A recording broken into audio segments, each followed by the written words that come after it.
آپ نے مختلف زبانوں میں لکھا اور معاشرے کے اچھوتے جو تھے وہ اچھوتے رنگ ان میں رنگ بھرنے کی کوشش کی اور جاری ہے.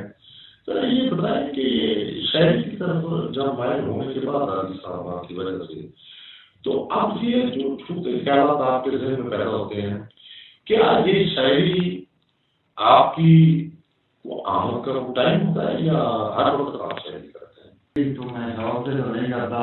یہ الفاظ ہوتے ہیں اور یہ شاعری ہوتی ہے مجھے تنگ کرتی ہے. میں کام شام کر رہا ہوتا ہوں جو بھی میرے ذہن میں خیالات آتے ہیں چیزیں آتی ہیں پھر میں ان کو لکھ لیتا ہوں اور پھر اپنی مشق دوہراتا ہوں تو پھر اس کے مکمل کر لیتا ہوں. خیالات مجھے آتے ہیں میں ان کو اسٹور کر لیتا ہوں تو اس میں جدید قسم کے بھی خیالات آتے ہیں. جدید شاعری میں نے غور کی ہے نئی انگلش کافی کے ساتھ ہوئی اور مختلف شاعری کرتا ہوں. تو یہ بس شاعری کا کوئی ٹائم نہیں ہے نہ ہی میں کچھ کرنا چاہتا ہوں. یہ خود بخود ہی ہوتی ہے میرا.